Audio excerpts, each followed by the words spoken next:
to the stream. All right, we are live. Welcome everyone to the stream today. My name is Miriam. I'm the founder of Chibur, and I'm very excited to be joined today by my friend and colleague, Jeanine Smith. She's the founder and CEO of Sorority Records, Grammy-nominated songwriter. She's had her fair share of ups and downs since choosing to enter the music business, but she's making her way. And Sorority Records is a full-scale media company that offers content creation, social media management, original music, advertisement production, product jingles, artistic consulting, and a digital record label. We're working on a song today together. And so as I'm learning about this process, we decided to do a little live stream and share the knowledge with everyone. How are you, Jeanine? I'm good. How are you? I'm good. Just getting through the week. For those of you guys that are joining the conversation, it feels great to have you here. Thanks so much. I love seeing people come back to the streams every week. Please chime in with any questions that you have in the chat. Raise your hand if you want to join us on stage. If you're over here in Entre, use the reactions. We'd love to take any and all questions that you have. So, Jeanine, why don't we give a little bit of just a lighter bio and maybe some personal things like where you live, where you're from, so that people can kind of get to know you a little bit. Okay, well, I am from Chicago, Illinois, and I currently reside there most of the time. Sometimes I'm other places, but I'm here for now. I've been in the music industry literally since 2002. I love to write songs. I've written a lot of songs. Only a few of them have actually come out. That's just life. But I've had hundreds of TV placements. I've been signed 3 times. I've toured. I have had spot dates as a background singer for Stevie Wonder, Faith Evans, Montel Jordan, and this lady in Chicago named Teresa Griffin. I have opened up for acts at the beginning of my career when I was performing in clubs around Chicago. And I can say that, I've kind of been in every area of music, from interning at one of the record labels I was signed to having my own label, to writing songs behind in the studio with signed artists, to getting ripped off. I've experienced everything. And yeah, I'm crazy enough to go. I love it. I mean, it's definitely clearly you're passionate about what you're doing, and I'm so grateful that you are working with me on this project. Let's talk about what are some of the topics that we want to kind of cover today. And we do see you, CLEO. If you want to chat in any questions that you have, we're happy to answer them for sure. But what are some of the main topics that we should be touching on in terms of collaborating on the music industry? And then we can kind of set the stage a little bit more on like how you and I are collaborating.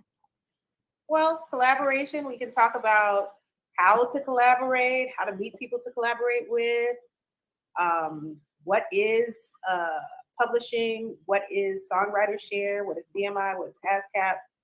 It's basically, collaboration is a choice. It's a choice. It's a choice that you make, because a lot of times artists, there are quite a bit of conversations happening in the media right now about collaboration, because Beyonce's album came out and Khalees was upset. She was kind of hot about it. She had some things going, and then we had the Clark sisters, we have T.S. Madison, Grace Jones. Beyonce had a lot of collaborators, The Dream. So a lot of people are wondering, well, how did that happen? Why didn't Khalees know? Why are there 20 writers on one song? So we can go into that as well, if anybody wants to talk about that. But that's basically what collaboration is. Collaboration is not just you getting in the room and coming up with your ideas. That's valid as well. That's how I prefer to work. I prefer to work alone, but sometimes it doesn't work out that way. Sometimes you find a track and the producer used the sample. And so now, voila, without even thinking about it, you have 4 or 5 other collaborators. Interesting how that all works. Mm-hmm. So, and yeah, I'd love to know a little bit more about the Beyonce situation. I have no idea what's going on. So, another artist Well, is upset or what? what'd you say? Another artist is upset? An artist named Khalees is upset because she found out with the general public that she had a song that was it was an interpolation, not a sample, but one of her songs had a few seconds of music in another one of Beyonce's songs, and she felt like out of courtesy, Beyonce should have called her out of courtesy. Now, as a person who has cleared samples before, yeah, you call the person whose name is under the ownership of the rights of the song. That's who you call. Mm-hmm. And apparently her name wasn't there. So, and she acknowledges that, but artists have a very private and emotional connection to their music. It's never just business when it comes to songs, because a song is a snapshot of what may have been going on in your life at the time. So it's never as simple as, well, I just wrote this song. No, especially if you're performing the song and you know what the song is about.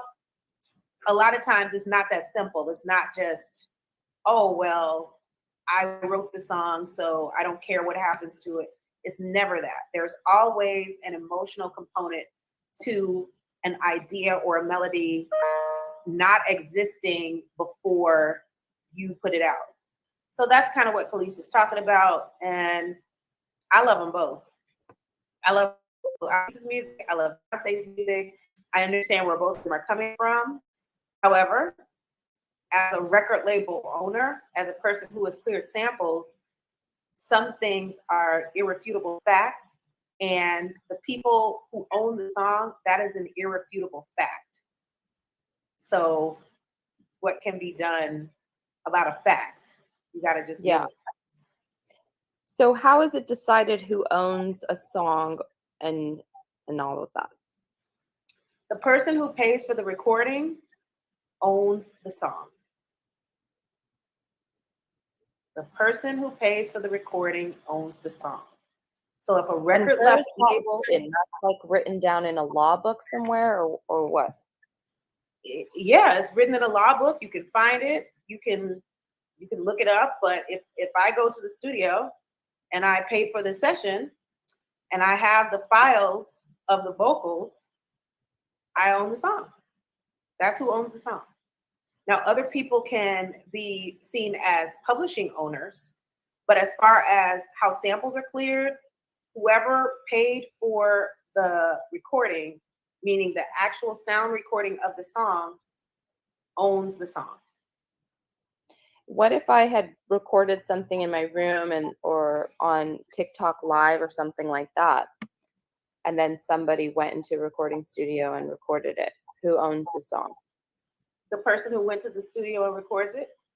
Unless you're talking about something that, like, generally, even let's say you wrote that and you said, okay, well, somebody else is I wrote the song. Somebody else could take what you wrote. Now they would have to, like, if you did the proper thing, you would register your song with Easy Song License or Harry Fox Agency. You could have somebody do a cover, but even if they did a cover of your song, their version is still their master and they own it. Now they would have to get permission from you and they could cut you in on publishing, but ultimately whoever pays for the session owns the song. For example, there are a lot of different versions of what is that? Walk On By or Say a Little Prayer for You. I believe Aretha Franklin and Dionne Warwick both recorded that Hal David written song. Okay, now Hal David wrote the song, and I believe, I don't know what label Dionne Warwick was on, but I know Aretha Franklin has been with Clive Davis for years. It doesn't matter that Dionne Warwick didn't write the song. Whoever is her record label still owns the master of her recording, and Aretha Franklin's label still owns the master of the recording that Aretha Franklin did. And Hal David, even though he wrote the song, it's highly likely that beyond publishing and songwriting, he still doesn't own the master recording. So these are irrefutable facts, and it may not be fair, but that's how it works. Whoever pays for the recording owns the song. Now, which one of these is that thing you're mentioning? Easy Song right here? Song licensing, yeah.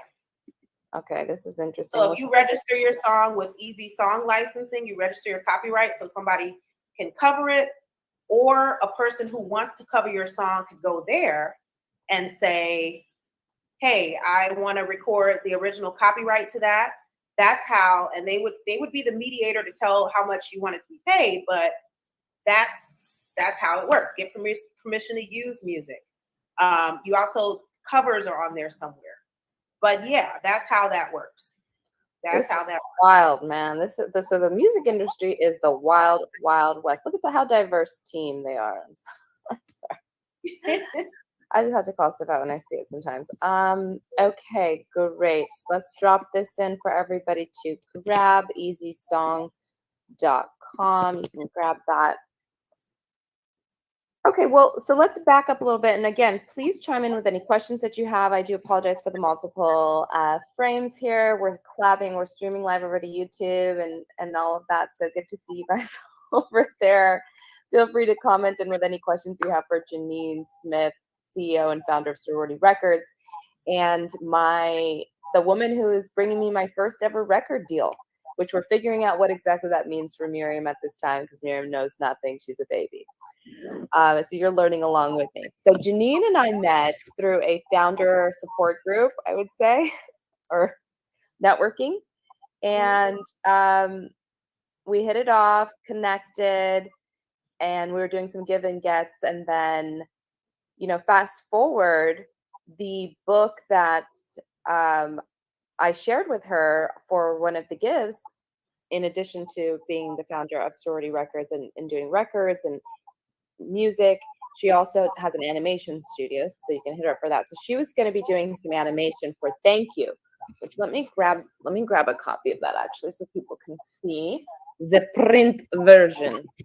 So this is Thank You. This is a proof copy. It's a gratitude and movement book for kids, so it's super cute. It teaches kids to start their day with gratitude and movement. It's not out yet. You can't get your hands on this, but it takes them through a stretching routine of kind of a yoga-esque flow where they start the day moving around and taking the body parts. And Jeanine's going to do a little animation for it to bring it to life. And I was super grateful for that. And then, Jeanine, why don't you tell the rest of the story? Because I was just so excited when I got that phone call from you. And you tell it better, probably.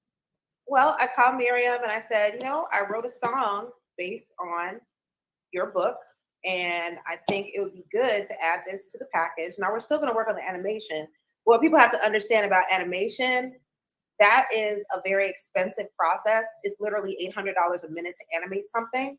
So sometimes you start with what you can do with what you have. So what I knew I could do was write a soundtrack to the book. And that is becoming increasingly popular now.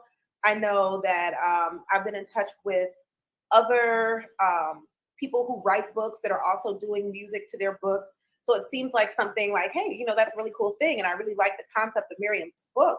So I wrote an interpolation of the Thank You book. And I called her. I was like, hey, I got something for you. And I remember I had told her and Jonathan that I would have songs for them. So that's what it was. It was like, okay, well, the song is ready. And the thing about writing songs, inspiration has its own schedule. I could say right now, I want to write a song. And if inspiration is not there, guess what's not going to be written? The song. It's not going to happen. And it's a lot different than, there are writers camps and people who who go and work with groups who are like, look, we got to get this done. We're on a deadline. That's a different story.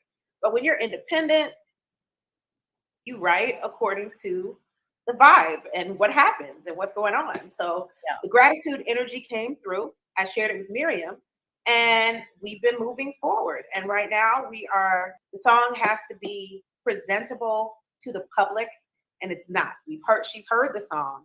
But as far as the song, kind of like the book is like, okay, here it is. It's not out yet, but here it is. It's kind of what we're going through with the song, but I'm excited about it.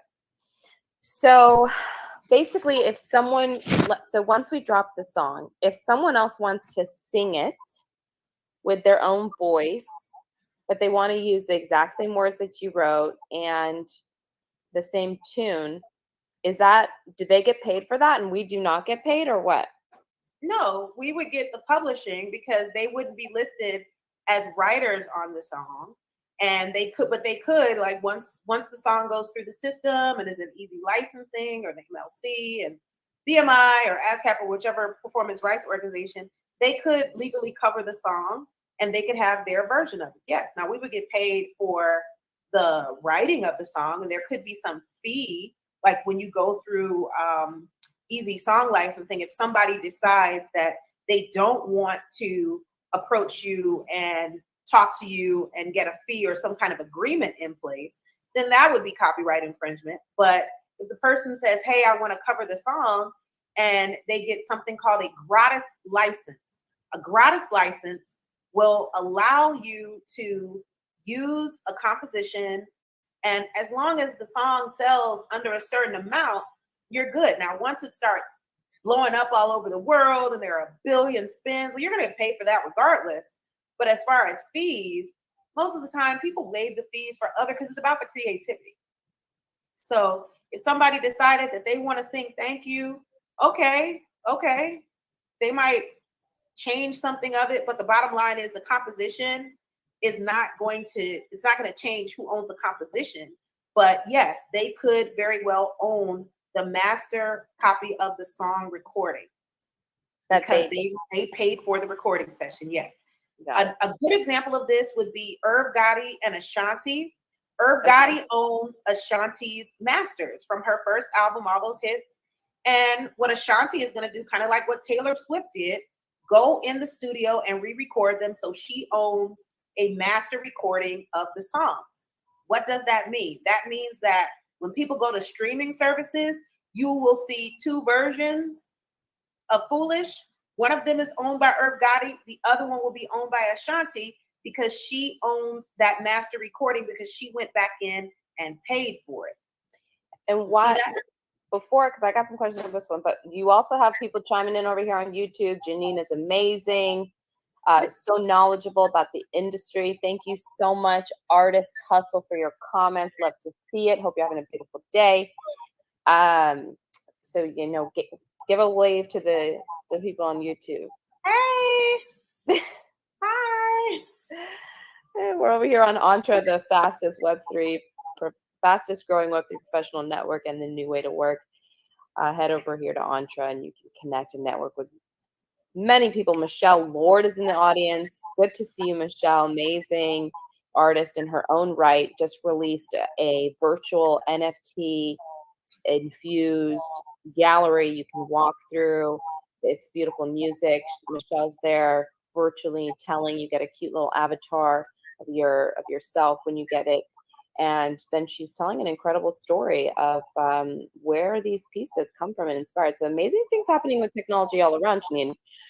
I want to ask, why would Ashanti go and do that? Because she didn't get a good deal in the first place, or what? She didn't get a good deal in the first place. And when her song, now she's the writer, she's credited as a writer, she's credited as a publisher. But when somebody uses the master recording, which is a sound recording, which is, let's say Ashanti's music is in a movie, she's going to get royalties for that, but Irv Gotti gets the lion's share of the fees because he owns that sound recording. So for her, she has her own label now. She's no longer affiliated with him. hey, why would she want that? Especially if she performed and wrote the song. So that's why she would do that, so that she can gain some form of control. Now, a lot of times people kind of think like this is like somebody has something against someone. I honestly don't know. I don't know what her and Irv Gotti's relationship is. I mean, I'm sure she doesn't hold any ill will against him after what? It's been 15 years, 10 years. It's been a long time. But Ashanti's still working. She's still very relevant. She's still killing stages internationally. So she's doing well. But at a certain point in your career, ownership is important. If somebody wants to use a movie, let's say Beyonce has a movie coming out and they want to license an Ashanti song. Ashanti's hoping that they'll use her version as opposed to the one that Irv Gotti put out, so that she could get paid. It's just what people would want. So and Irv doesn't get anything from this new master that Ashanti made. No, not unless he produced the track. He would always get his publishing and his songwriter share if he wrote or produced on one of the tracks. But as far as the master recording, no, he wouldn't get any of those mechanical royalties. No. It's interesting. It's wild out here in these streets. Make sure you ask any questions for Jeanine. We have her for a few more minutes, so get your questions in. We're also taking questions from YouTube if you guys are over there have questions. So let's talk a little bit about how this conversation came to be. So Jeanine and I was like, hey girl, she's working on the song and stuff. I'm like, hey, me coming from my little entrepreneur world, everything is written down, agreed upon, signed, sealed, delivered before we even start nothing. So I'm like, hey girl, because you're doing all this work on the song and we don't have any agreement in place. And she's like, there's nothing to put in place because until you get to certain steps in the process, none of that happens unless you're getting signed by a record label. So we're like, okay, let's break this down, right? Let's go live. We're going to talk about it, get everybody on if they want to ask questions as well. So let's go through you start the inspiration, you get the inspiration for the song. What do you do? Let's say I have a song, I want to get it out. What do I do? Well, you would need to go to a studio and record it. Then you need to get it mixed and mastered. Then if you wrote, are you talking about a song you wrote by yourself or what? Yeah, let's say that at least I got done. I at least wrote the song. It's just in my head. I don't have any music. Okay, so you don't have any music to it. Then you would need to find a producer or go to BeatStars and buy a beat. Then you need to go to the studio, record it. You need to get it mixed and mastered, and then you could upload it to the streaming service of your choice. Once it's uploaded to the streaming service, you could register the song with the MLC. You can register the song with BMI before it comes out. BMI, I'm with BMI, so that's why I say BMI. But BMI, ASCAP, or CSAC, or if you're international, you could record it other places. I mean, you could register at other places, and then once the song comes out, you collect your money. The end. Okay, so let's break this down because I love it. You're like, this is snappity snap, it's done. Okay, so because there's things in this thing, I'm like, okay. I find the producer. Mm-hmm. I have to pay him for the beat. Yeah, you pay him for the beat.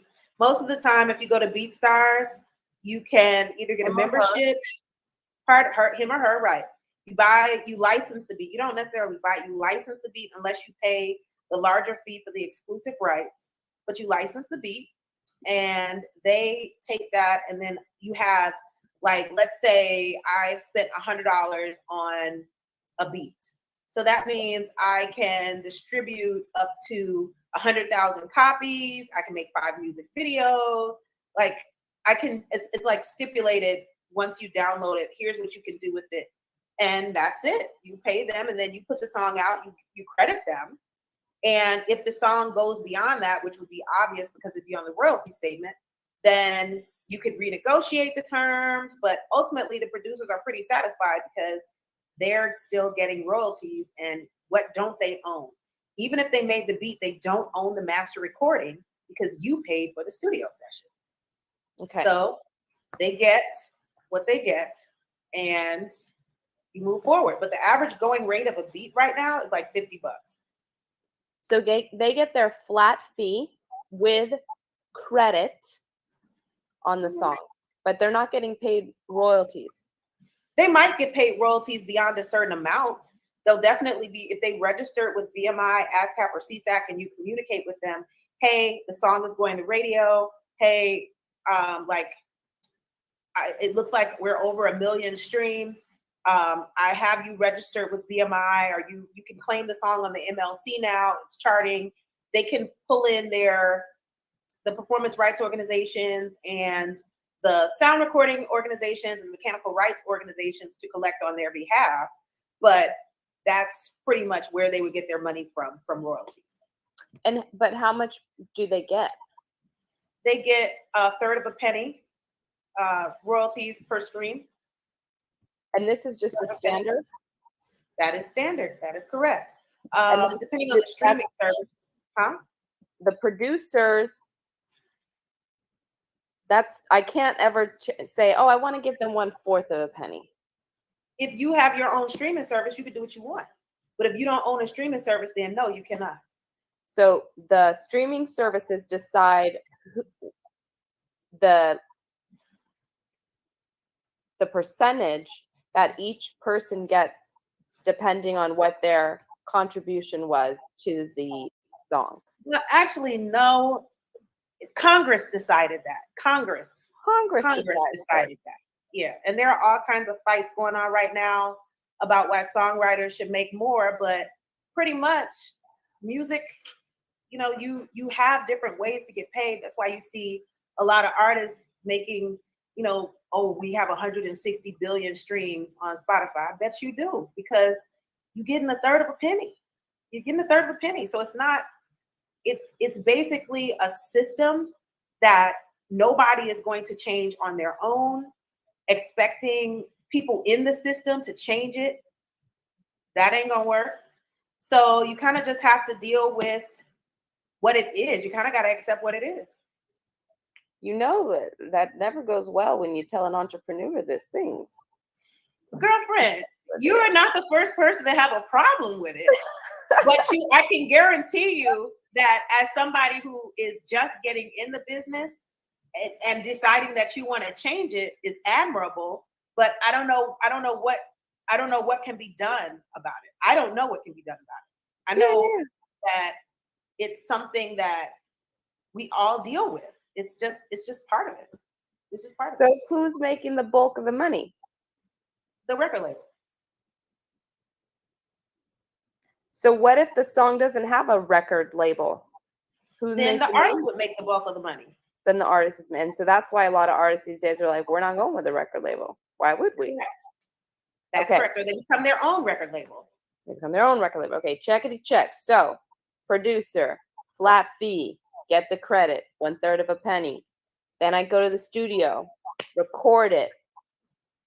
I pay the studio some money, right? To record the session. They don't get any royalties, right? No. But I book it per hour. Correct. Okay. Chime in with any questions, you guys. Okay, we got a lot of room chat here. We should check out. Oh, thank you so much, Mr. Triplet. Look at that. This could be something interesting. I want to get Mr. Triplet in and connected with you, Jeanine. He says there's a new Web3 platform out, and he's very educated on this because he's ambassador with them, head of community over there, something of that sort. I'm probably getting it wrong, but Musai.stream Web3 enabled music platform that's built to make artists more money. So we're seeing some stuff. Okay. Mix and master time. I go. Who does the mixing and the mastering? Another engineer. That's the engineer. 2 different engineers. Yeah, you have somebody that mixes and then you send it to a mastering engineer. Ooh, okay. So, do those people get paid royalties? No. They just get the flat fee. Yes. Okay, no royalties. And then and then someone has to upload it to the streaming service. That's you in this situation. You're doing all that work. Mhm. But otherwise, I would do it. And I'm the artist, so I get my money. Yeah. And the streaming service gets their money. Yeah. How much do they take? Some of them take 15%, some of them take none. It really depends on which service you use. Okay. But streaming services also, there are a lot of them now. But ultimately, it's not so much of a streaming service, it's a distribution platform. So the streaming service and the distribution platform are two totally different things. Interesting. You cannot upload a song directly to Spotify. You have to go through a distribution company. It's like Spotify is not a distribution company. It's a streaming platform. Symphonic Distribution is a distribution company. TuneCore is a distribution company. DistroKid, that's a distribution company. IndieFlow, you see where I'm going with this? So IndieFlow, the distribution companies, they make money from people streaming, uploading their songs and collecting their royalties and the fee to join the distribution company. That's where they make their money. But a distribution company and a streaming platform are two totally different things, and you really can't upload directly to one streaming platform. You can't do that. So you're uploading it to the distributions. Yes. And then they're giving it to the streamings. Yes. And then the royalties come back from the streamings, and the streamings get paid through subscriptions and advertising. Right. So a Spotify, let's say I upload through my distribution company and I get 25,000 plays on Spotify. Spotify pays about a third or a fourth of a penny, like 0.003 or 0.004, all the way up to 0.008 in rare cases, like if you are a Beyonce or a Drake or a Taylor Swift. But the average independent artist is going to get 0.004, let me keep it 0.003 cents, because there are different tiers. There are premium streams, which come from people who pay $10 to $12 a month. And then there are free streams, which pay less. So the average would be about a third of a penny, like 0.003.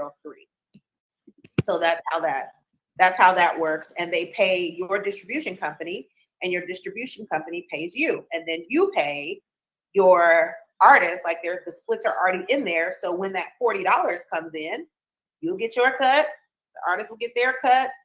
There you go. And the songwriters, whoever's on the splits, they would get paid through the distribution company, and that's it, on up the chain. And so that's why when you talk about paperwork, the paperwork is the split sheet, and you put in the distribution company, okay, who owns what? You put that in ASCAP or BMI, and those records go to the MLC, they would go to Harry Fox, identifier, whatever services you're using, to TuneCore Publishing, whatever you're using to collect your royalties, that's where those splits would go.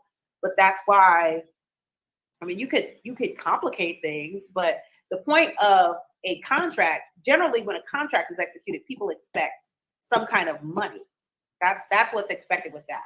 So if nobody is giving you any money up front, why? Especially if it's only for one song that you're going to distribute, you can take it doing what you want with it.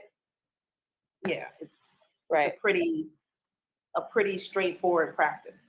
Yeah, and I mean, I'll tell you what, I use agreements. I like that it's a kinder feeling word.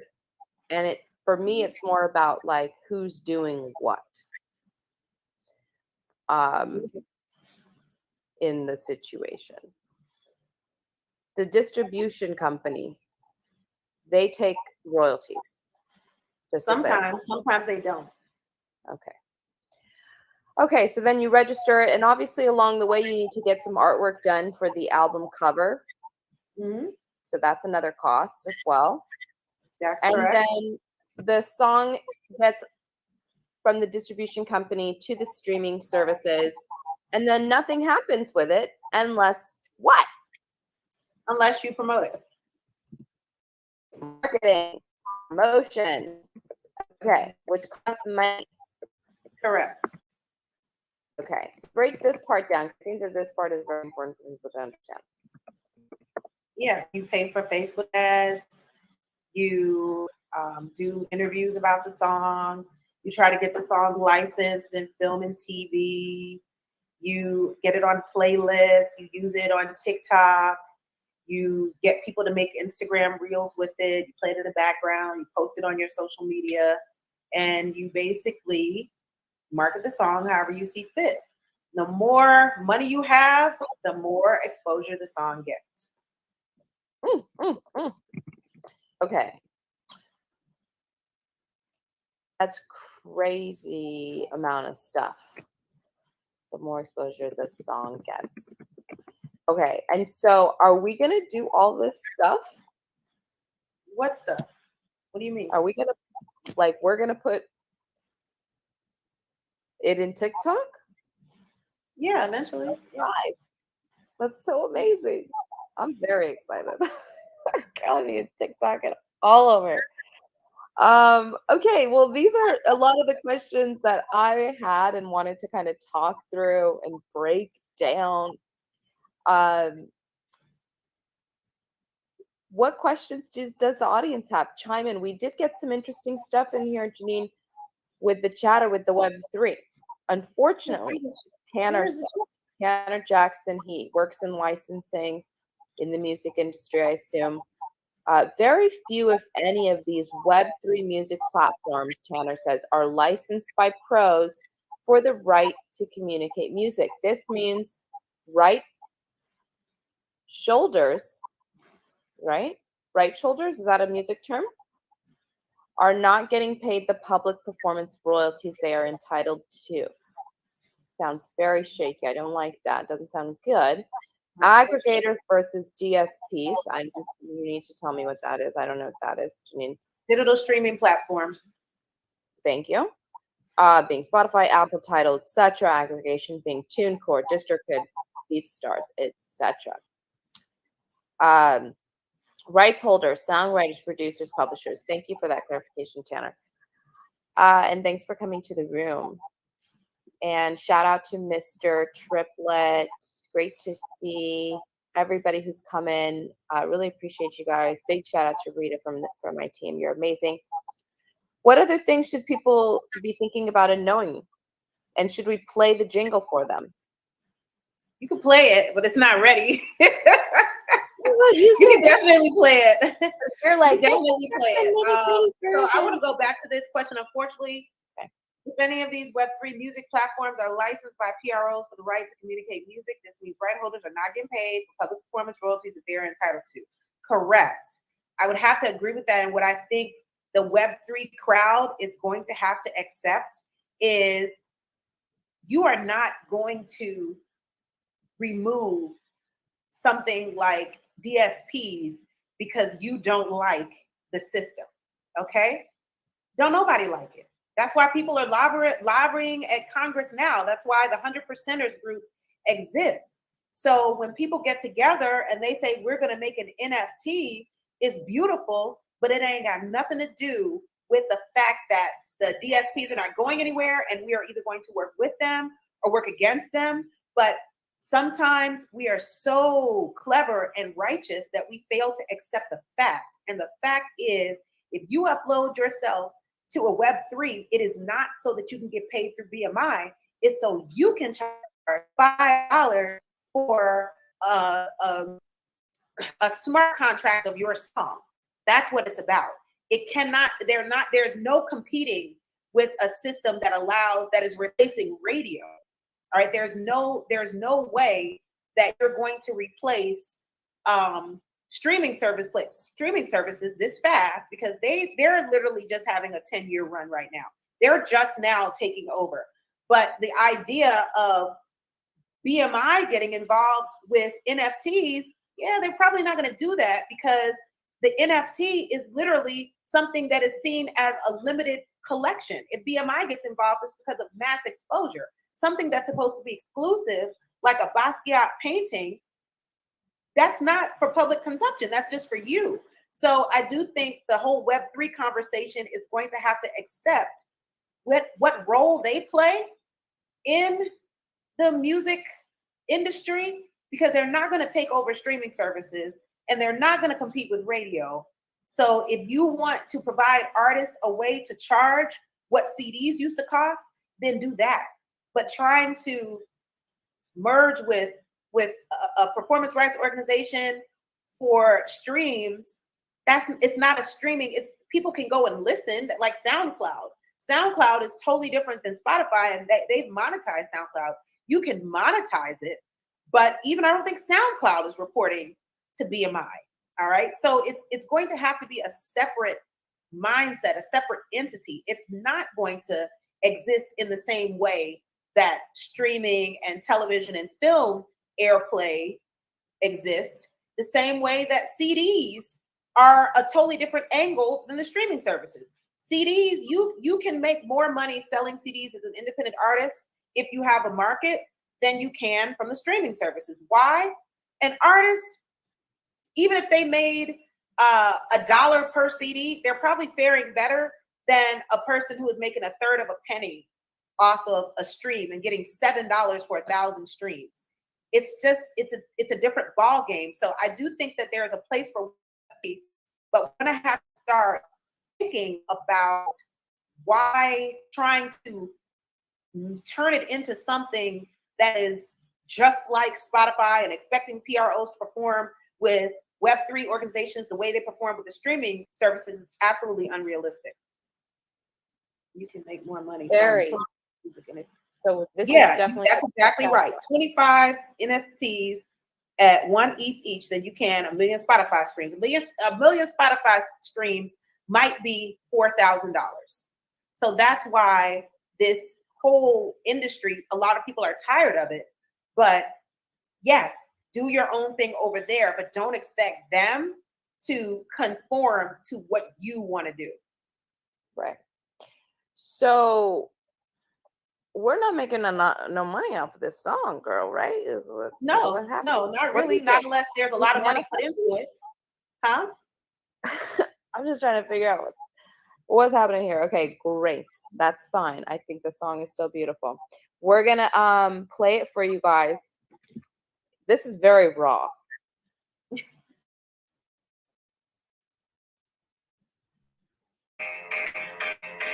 Thank you.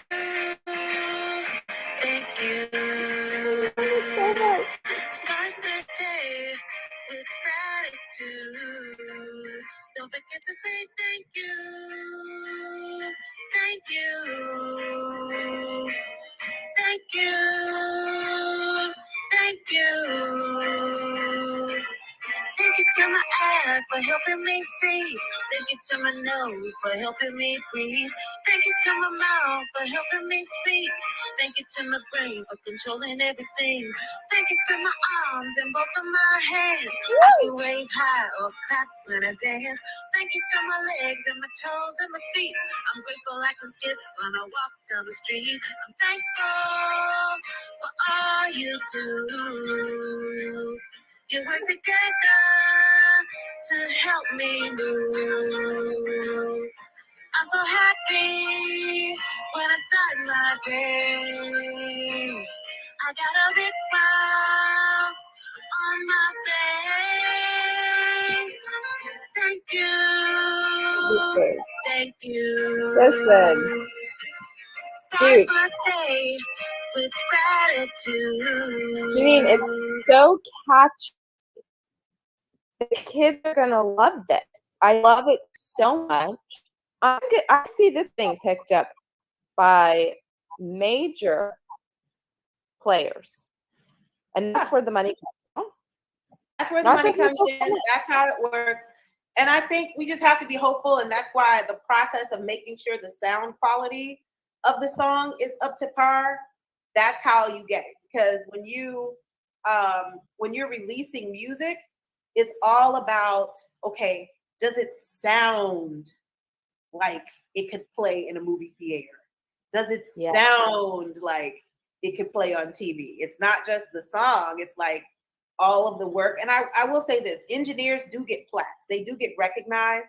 And if you're working on a big budget project, you can get points on the album, which would lead you to getting some money from the record label when it sells. But that's only on larger budgets. Indie labels, unless they are like working with like major money, they might not do that. So yeah, but that's why the engineers, that's why the mastering engineer, that's why the person who records it is so important, because without that piece of it, doesn't matter how good it is if the song does not sound high quality. Right. Kimberly, we see you have your hand raised. Feel free to drop a question in the room chat, or if you wanted to come on stage up at this point, we could definitely do that as well. I just want you to know that is what is happening, just in case you did not know. We're bringing you up on stage. And she bounced. Sometimes people like they're just saying hi when they do that. So she may come back in and ask her question, but I guess she was excited by what we were talking about.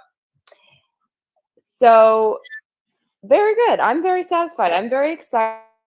I feel like very catchy. I can see the Sesame Street kid shows. I don't have kids yet, so there's a lot of shows out there that the kids watch, and so I could see this song being played on all of those platforms, and it's just fun. It's a very fun jingle, so I'm excited for this, and I'm grateful for you bringing me in on this project, and I'm gonna get paid my little cent royalties and be grateful for it. It's so funny when people find out like how that music thing works. It's like, are you crazy? A third of a penny? You gotta be kidding me. Like, oh, it's the Congress did it. Get upset with your lawmakers. And we music songwriters are lobbying every day. You guys should really check out this Instagram page called the 100%ers. It's run by this songwriter named Tiffany Red, and she exposes all of the things that are like, so artists, sometimes they don't get any payment for their time. They don't get paid. I mean, songwriters, they don't get paid for food. There you go. Play some of those things. Look at this thing that she has right there. She just has a list of demands. Like, can you pay the artists for their time? Can you pay for food? When somebody is writing a song for you, can you make sure that they eat?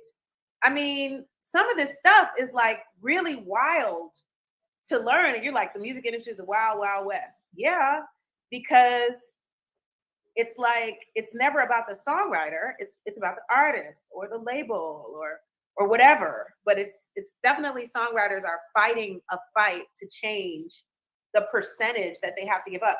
Some artists, they require songwriters to give up 25% of their publishing to be on a project. 25% of their publishing, the writers.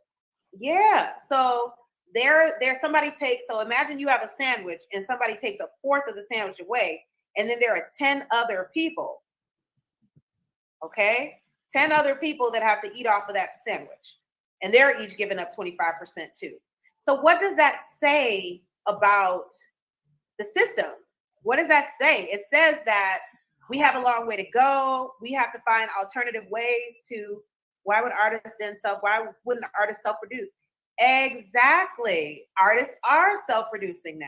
We are. But this is where we were before Web3. This is the reality. And there are some people that are still stuck in that system because everybody isn't an entrepreneur. Everybody isn't a business person. Tiffany tells a story from 100%ers of how she got an investor and she couldn't figure out how to get the man's money back. That's a marketing problem. Songwriters often aren't marketers. You have to take the time to learn all these skills and learn the tricks of the trade, because it's a lot of sleight of hand going on.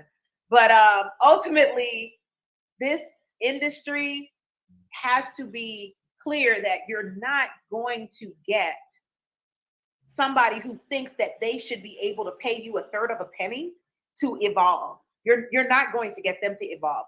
You're going to have to evolve and do what you need to do for yourself. Because trying to have a conversation with somebody who's telling you, well, yeah, what's wrong with giving you a third of a penny? Why are you talking to this person? Just do what you need to do. And you can upload the song. You can figure it out. Like, because I'm going to upload the song to streaming services, mainly because I have an idea of how that promotion works. You want it to be accessible to people, but that's where the animation comes in. That's where the book comes in. That's where interviews come in. You have to be clever and savvy. But yeah, I see Mr. Triplett. Absolutely. I do feel like people should embrace the Web3 platform. But as you can see, a lot of artists don't. They don't even want to talk about it. They don't even want to think about it because they don't understand it. And what they don't realize about Web3 is we are building the plane as we're flying it. Web3 will become whatever we decide Web3 is. Just like the people who were early adopters on the streaming services. Hey, yeah, it's our job to educate. Right. I agree. We have to educate each other. So I'm all for NFTs. I'm all for, I have a couple NFTs out myself. One on Rocky.app and one on voice.com. And I'm open to it. And those require promotion and marketing as well. Very good. Make sure you give Jeanine a follow. She's new to Entre today. Definitely would love to connect you and Mr. Triplett and continue the conversation. And Tanner as well. Would love to chat with you more about what your role is in this whole thing. And anybody else, hit us up in the comments of the recording. We'll make sure to get back to you if you have any questions. You can follow me on Instagram, Miriam Dorsett, all platforms, TikTok, Twitch, Snapchat, everything. And then Jeanine, how can people get in touch with you if they have more questions? Sure. You can find me on Instagram at SororityRecords. You can also find me at LinkedIn under Jeanine Smith, and you'll see Sorority Records there.